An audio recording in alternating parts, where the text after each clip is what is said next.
Hello everybody, today we're going to talk about minimalism versus serialism, because we may think, oh, they're polar opposites.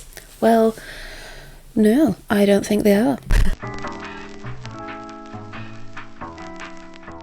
Welcome back to our series on 20th century musical practices, or avant-garde music. Today we're going to compare two groundbreaking movements in contemporary classical music, minimalism and serialism. On the surface, these styles may seem like polar opposites. One is often called simple, the other intellectually dense or complex. But dig deeper and you'll find that both are equally complex, rooted in rich philosophies and contexts, and arose as reactions to their times. And you could argue minimalism was possibly a reaction to serialism. Maybe they were reactions to each other actually, depending on how you view it.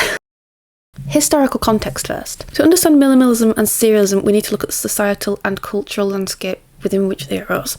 Both movements arose as reactions to dominant traditions in music, yet they tackle the problem of what comes next in radically different ways. So serialism, a reaction to Romanticism and tonality, you could say. I think it's a fair assessment. Serialism emerged in the early 20th century, pioneered by Arnold Schoenberg and his students Alban Berg and Anton Webern. This was a time of profound upheaval. World War I had shattered old certainties, and the lush emotional excess of Romanticism was seen by many composers as inadequate to express the fractured modern world. So the philosophy behind this. Schoenberg's 12-tone technique sought to bring order to atonality, which is an interesting concept if you think about it, because if they'd just come out of the war, it was noisy, it would have sounded horrible. You would want order, wouldn't you?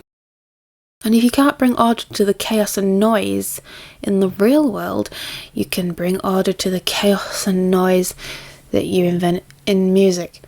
I'm just having a speculation there. Schoenberg's 12-tone technique created a new system for organising pitches.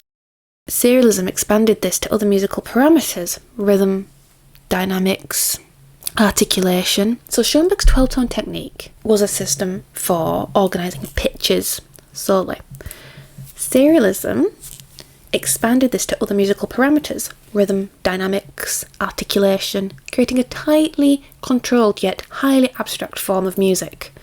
So the key context. It was a reaction against tonality. Schoenberg viewed tonal music as exhausted by this point, and serialism, he saw that as a way to move forward. Adorno, the philosopher, praised Schoenberg for reflecting the alienation and complexity of modernity, seeing serialism as a critique of capitalist culture's commodification of art. Now let's have a look at minimalism, a reaction to serialism and complexity. They've also come out of the war. And what do you want to do if not organise the chaos and noise, but maybe escape it completely? A plausible reaction to such a time. I'm just speculating again. So fast forward to the 1960s and we find composers like Steve Reich, Philip Glass and Terry Riley rejecting the intellectual austerity of serialism. Minimalism emerged during a period of social upheaval, the Vietnam War, and a growing interest in Eastern spirituality and meditation. So there was war again, and people were turning to philosophy and meditation, and things that you could argue are polar opposites to war. So what's the philosophy behind this? Well, minimalism sought to strip music down to its essence, focusing on repetition, gradual change and accessibility. It was a response to the perceived elitism and impenetrability of serialism and other avant-garde styles. So the key context. A reaction against academicism. Minimalist composers believed music could connect deeply with audiences without sacrificing intellectual rigour. So it's still highly complicated, despite seeming simple. It reflected the era's fascination with simplicity, meditation and non-Western traditions, offering an antidote to the frenetic pace of modern life. Now let's compare the techniques of minimalism and serialism, revealing how both are highly structured and intellectually complex, albeit in very different ways. Serialism uses a 12-tone row where each pitch is treated equally. Variations like inversion, retrograde and retrograde inversion create complex transformations of the row. It also does this with all the parameters, as I've just mentioned. Serialism does it with pitch, articulation, dynamics and so on. For example, Schoenberg's Suite for Piano, Opus 25, demonstrates the intricate interplay of these transformations, albeit focusing on pitch. Minimalism often uses limited pitch material, repeating patterns that evolve slowly. Gradual changes in tonality or harmony create a sense of stasis and movement simultaneously. Stasis and movement simultaneously, that's mighty complex. For example, Steve Reich's Music for 18 Musicians. In this piece, chords shift subtly within a structured pulse. Both styles demand rigorous planning, but where serialism thrives on complexity for its own sake, complexity for the sake of being complex, minimalism creates complexity through repetition and cumulative change. So, complexity by focusing on the simplicity. By focusing on simplicity in a really complicated way. Or it tries to reject complexity as much as possible by focusing on the simple, minute details in a way that's rather complex. In serialism, rhythm is often serialised, so what this means is durations are assigned numerical values corresponding to the row, so they can only repeat after the other durations have repeated. If you want more detail about serialism, I have a video specifically on serialism coming out. So for example, Webern's Symphony Opus 21 uses serial techniques to organise rhythmic values, creating intricate and unpredictable patterns that are then written down and performed. And I don't know if they are unpredictable. I guess it's the process that is governing what note comes next, and that's where the unpredictability lies, because you're usurping the composer's preconceived ideas about what they would normally write in a piece of music. Minimalism, on the other hand, rhythms are repetitive with subtle variations introduced over time, and techniques like phasing, used in Steve Reich's piano phase for instance, create intricate patterns from simple beginnings as motifs shift out of sync.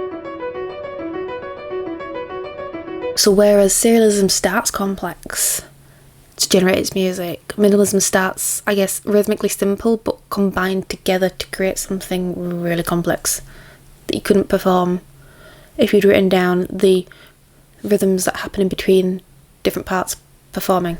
Serialism's rhythms challenge the listener's sense of time, while minimalism immerses the listener in the rhythmic cycles, creating a hypnotic effect, but also challenging the listener's sense of time.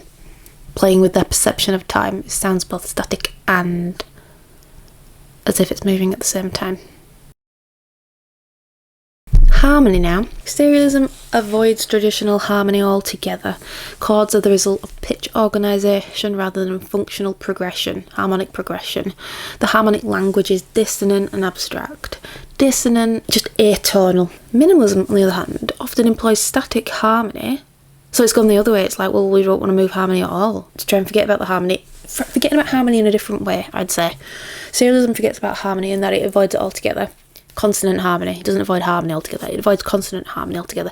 Whereas minimalism avoids consonant Western traditional harmony altogether by just remaining stationary, static, having slow harmonic rhythm, anchoring the music in a meditative space. For example, Terry Riley's in C has fragments of melody interacting over a constant drone, and it's just C. I think there are other pitches in that piece. The point is it's slow harmonic movement, whereas serialism tries to avoid consonant harmony altogether. Different ways to avoid Western traditional harmony. So they're kind of doing the same thing but with different results. So here serialism's complexity lies in its rejection of harmonic conventions, while minimalism finds complexity in the richness of simplicity.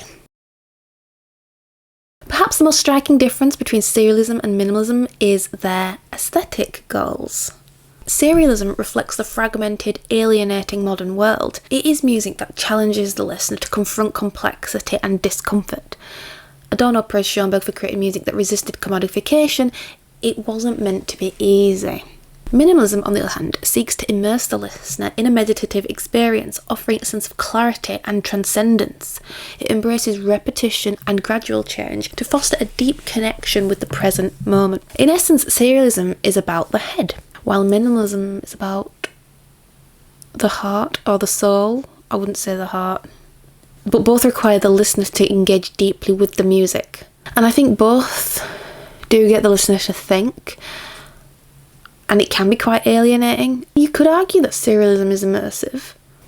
It's really complicated. I don't know. I suppose they're both immersive but both alienating at the same time, but in different ways. Both movements have left indelible marks on music.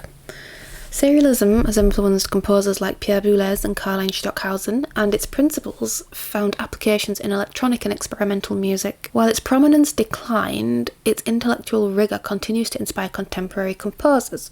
For instance, Xenakis with his Cube piece. Again, I've got a video out on that. Very serialistic in its techniques, but he separates all the compositional parameters into a series of cubes and ghost cubes and plays with them that way, which I guess you had to go through serialism in order to get to that point. Minimalism transformed not just classical music but also pop, film and ambient genres. From Philip Glass's operas to Brian Eno's From Philip Glass's operas to Brian Eno's ambient music, minimalism has become a cornerstone of modern music. So yeah, all your film scores are very minimalistic, for instance. Pop songs, maybe. Both movements also influenced each other's descendants, so post-minimalist composers like John Adams incorporate serialist-like complexities within minimalist frameworks, so combine them as well. And even Xenakis, yeah, his music, he'd have sections of minimalistic movement. Who else have we got? Arvo Pärt, no, he is minimalism. Loads of people, like the Vandal Weiser composers, spectralism. So, to conclude, minimalism and serialism may seem like polar opposites, but both are profound responses to their historical contexts. They challenge us to think differently about music, one through intricate order, the other through transformative simplicity or avoidance of complexity, but in a complex way. Both remind us that music can be as intellectually stimulating as it is emotionally resonant, and both remind us that music can be intellectually stimulating in different ways, in seemingly polar opposite ways. They're not opposites though at all, are they? They're very similar. Anyway, thank you for joining me on this exploration of minimalism and serialism, and I'll see you in the next video. Bye for now.